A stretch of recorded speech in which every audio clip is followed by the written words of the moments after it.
Welcome, everyone, to A Dose of Financial Resilience. My name is Ken Smith, Managing Editor of Building Financial Resilience for an Uninsurable Future, the Impact of Climate Change on Personal Finances and the Wealth of the Nation.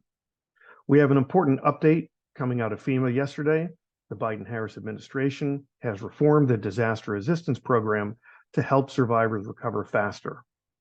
According to FEMA Administrator Deanne Criswell, quote, "We're on the verge of making the most significant update to survivor assistance in the last 20 years to reach more survivors and deliver assistance faster." Let's run through a couple of these program benefits. First, the new program establishes the Serious Needs Assistance. It will now be available to all disasters receiving individual assistance. This is a payment of $750 for households with serious needs to help cover immediate expenses related to sheltering, evacuation, and basic household needs. This payment would be in addition to other eligible assistance that may be provided to survivors based on their circumstances. Second, this establishes displacement assistance. Recognizing the immediate housing needs for survivors after a disaster, FEMA is creating a new benefit they call displacement assistance. This assistance is designed for survivors who cannot return to their home following a disaster and provides them with greater flexibility in making the best decision for their immediate housing needs. This can include upfront funds to assist with immediate housing options of their own choice, such as staying with friends, staying with family, until they're able to secure rental options for their long-term recovery.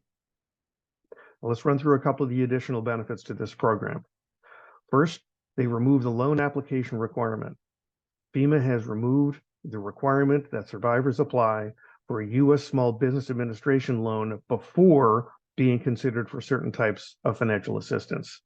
This change will simplify the disaster assistance process and give survivors the ability to apply for help from FEMA and SBA at the same time.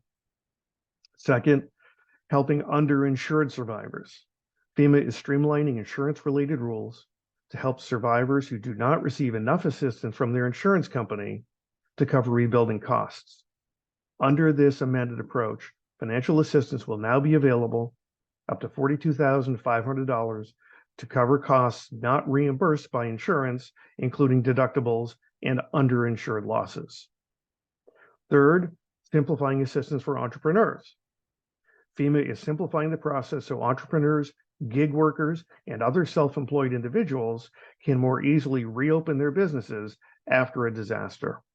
As part of this new regulation, FEMA may provide self-employed survivors with initial financial support to replace disaster damage tools and equipment or other items required for specific trades or professions so those folks can get back to work.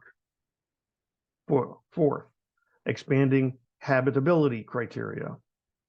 FEMA is simplifying its definition of habitability to broaden eligibility to include repairs to homes with pre-existing conditions.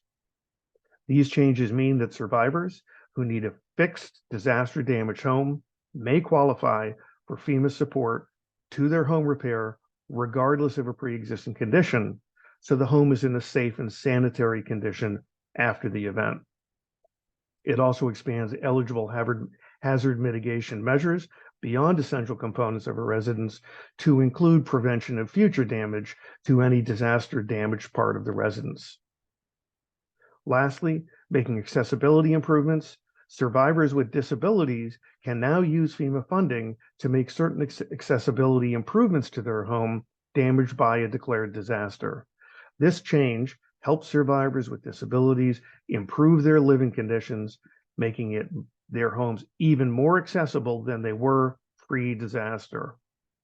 There's a couple of other benefits to this program, and we encourage you to go to the press release from FEMA to learn a little bit more.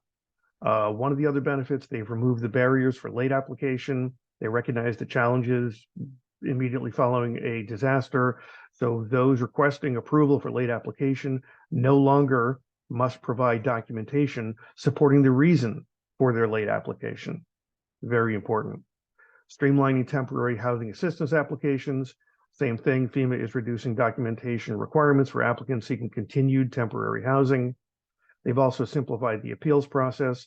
Survivors who wish to appeal a FEMA decision on their eligibility will no longer need to provide a signed written appeal letter to accompany this supporting documentation.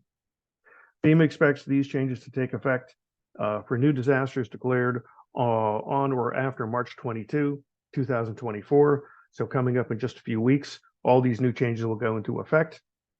And this should be a significant help for those folks trying to build more financial resilience to climate change. I'm Ken Smith, your host. We'll see you again soon.